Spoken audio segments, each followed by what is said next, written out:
Many of you might not know her, but those of you who follow the news, she is a survivor of a fire in Hanover where she's not checking it, right?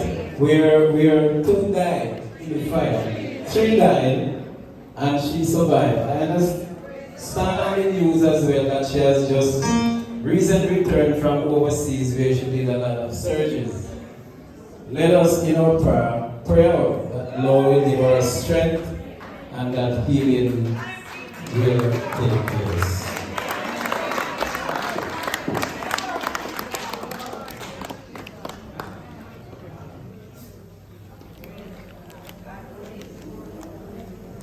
We will now take unity.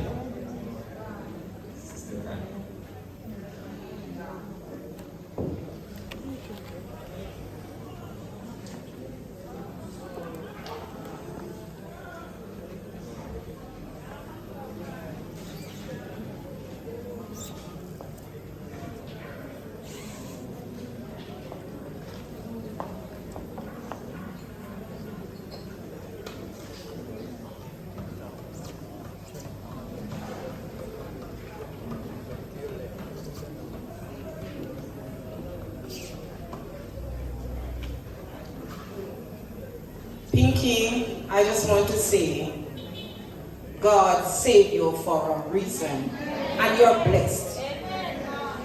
You are going to witness to others. Amen? Blessed are they that mourn, for they shall be comforted. St. Matthew 5, verse 4. Good afternoon, everyone. We are gathered here today to celebrate the life of a remarkable citizen of our community. I will be sharing a synopsis of his life. But before I do so, I must express condolences on behalf of my immediate family. More so my daughter Kathy, who wanted to be here, but her job hinders her. We are good friends of Topel. I express condolences to the entire family, especially his children. May Jehovah Shalom brings you peace and comfort in this your time of bereavement. Eulogy for the life of the late ELSWORTH DOBSON, affectionately known to all of us as Dalal or Topel. ELSWORTH entered this world on August 4th, 1965 at Geneva District to parents Madge Pringle and Wesley Dobson. He was the second of 4 children produced from that union. His early education began at the then community-based school, after which he transitioned to Grange Hill Primary School. After leaving primary school, his secondary education was at Grange Hill Secondary School, now Grange Hill High. At the completion of secondary school, being the ambitious young man he was, he began to seek ways of securing a career path and a decent means of livelihood. Thus, he pursued learning trade at Mr. P.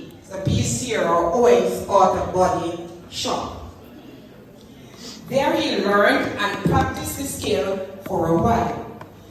This he grasped very well, that he later became an expert of the craft. He empowered himself and started a business of his own at home, Mint Road, where he lived. He then began to train several young men from the community. A few now own their own business. That was a ripple effect. As he was taught, he also shared. We need more of those kind of people these days. News of his professionalism began to spread, and soon motorists from near and far would come to Topel's garage. It was amazing sometimes to see some badly damaged old junk being towed to the garage, and after that, he would have labored on them for a few weeks. They would come out looking like brand new Ferraris. He loved his job and worked very hard. However, that was not all that matters to him. He loved his wife, Donna, and his children and extended family members. He married Donna Malcolm, and that union produced one child, Romario is here, whom he loved very much, and stepson, Kemar. However, his firstborn is Daniel, whom he loved also very much. Topel's competency enabled him to be one of the most sought after auto body mechanic in those days. Soon his garage became one of the most popular in Grange Hill. As one passes in the days, the place would be buzzing with activity. He then extended welcome to other skilled persons and took the garage to the next level, on the opposite side of the road, where his team of Wabul, Lisha, and Jer, they did Yuko work. They kept the area busy and lively as patrons were pleased of their work and kept coming. Therefore, when he migrated to the United States some years ago, many persons miss him and the business. Some of the most frequent patrons were the police officers of Grange Hill Police Station, as they could depend on him to fix their service vehicles. Topel was an asset to the District of Main Road and the wider Grange Hill community in more ways than one. At one time, the district felt safe and protected because of his protected advantages, and there was hardly any crime then. Hoodlums respected him. He was a people person. He tried to make others feel special and important in spite of who you are. He had some admirable characteristic traits, and some of these were love. He was loving. He was respectful, humble, helpful, and jovial. He sported an infectious smile, but could get serious if needs arise. He was a caring person who showed interest in the well-being of others. I can attest to that. Thus, I will be briefly sharing one of my experiences. I can recall some years ago when I was pregnant with my last child, 27 years ago. As I traveled to school each morning, he would call to me and make joke as my tummy grew bigger and I just was tumbling. He called one morning, "Oh, my friend, you're not talking about work now. You're not afraid you have a baby on the road." My response was, "Steady, and you're the first one that can't take me out." We bust a good laugh. He was genuinely concerned for my safety. Maya Angelou says, and I quote, "People will forget what you did, but will never forget how you made them feel." End of quote. Which is true. He always tried to make people feel special. Another of his characteristic trait was God-fearing. He was a God-fearing person. 2 weeks prior to his passing, I went to visit him and we had a good conversation. He said, "Miss Dale, I want to give my life to the Lord, you know." And I said, "Yes, man." I then prayed for him. His desire was to get baptized. I pray that God will examine his heart and forgive his sins.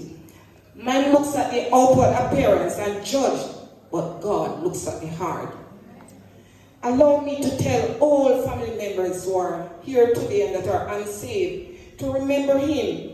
If you want to keep him in your memories, give your life to the Lord before it's too late. If you hear his voice, harden not your heart. Tomorrow may be too late. In concluding, I will share this poem with you entitled, "A Life Well Spent." A life well spent is a precious gift of hope and strength and grace. It reminds us of someone who has made our world a better place. Death is just a cessation of life, not a cessation of love. In the end, it's not the years that counts, it's the life in the years. Borrowed from Abraham Lincoln. This community of Grangeville has suffered a great loss at the passing of this productive citizen. He slept away on March 19th on his aunt's birthday celebration. That must have been one of the most unacceptable gifts for Sister Minda. However, God knows best.